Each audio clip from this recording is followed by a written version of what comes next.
Ngayon ko sa kabila nakuha ang nalapat na.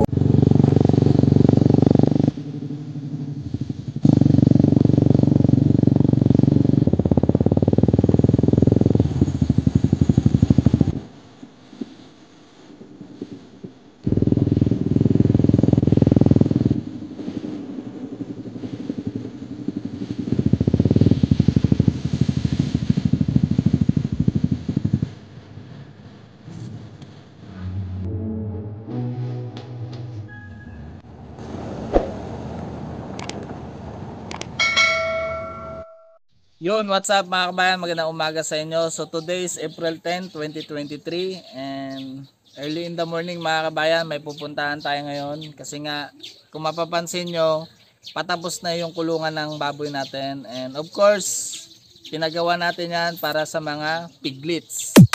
So para mangyari yan mga kabayan, nag-order na tayo sa kaibigan natin ng mga biik. At yung mga biik na yon is maybe 20 pieces siya. And ngayong araw, ihatid natin sa kanya yung down payment natin. Actually, hindi to siya consider sa down payment. Bali, pambili lang din ng feeds kasi syempre yung biik bago maiwalay, papakainin muna yan ng mga feeds. Sama ka sa vlog.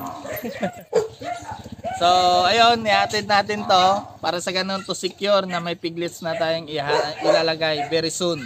So, ipapakita namin sa inyo yung unang labas ng piglets dyan sa kulungan natin. So, tara, hatid natin to yung down payment natin na 20,000 kasi 20 na biik yun. So, hindi siya ganun kaliit, nahalaga din pala, malaki pala siya. So, ganun pa man, kailangan natin mag-invest para sa ganun matupad yung pangarap natin na baboyan business. So tara, samahan nyo ako. Let's go! So yun mga kabayan, nandito na tayo ngayon. Ihatid na natin yung down payment natin kumbaga sa biik natin. So let's go!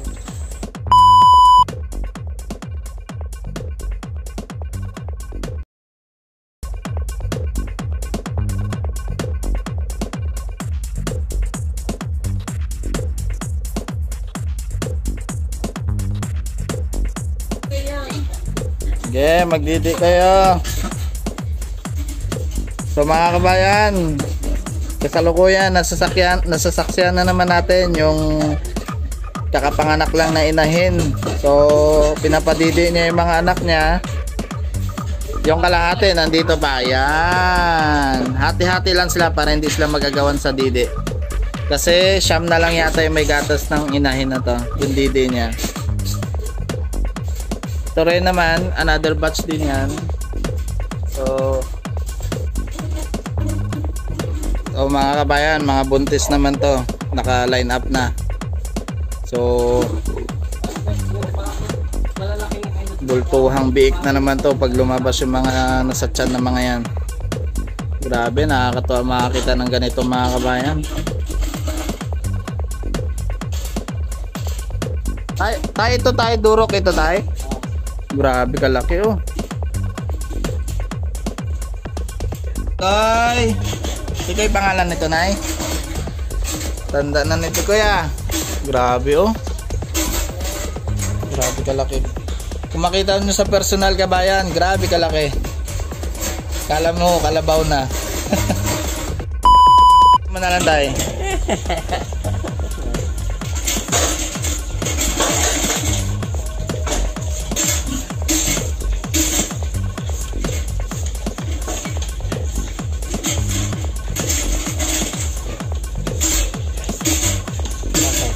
Tayo? Okay. Yun, what's up mga kabayan, good morning ulit. So ngayon nandito na tayo mga kabayan sa bahay and nahatid na natin yung down payment natin para sa mga biik natin na 20 pieces. So makikita nyo naman po talagang napakaganda ng mga biik ng mga natunghayan natin doon kumbaga. So mga ilang araw na lang po, hintayin-hintayin na natin, may ilalagay na natin sila dito sa kanilang bagong kulungan. So thank you Lord, unti-unti na tayo nakakapagsimula and gagabayan tayo ng Panginoon. Let's go! Thank you Lord!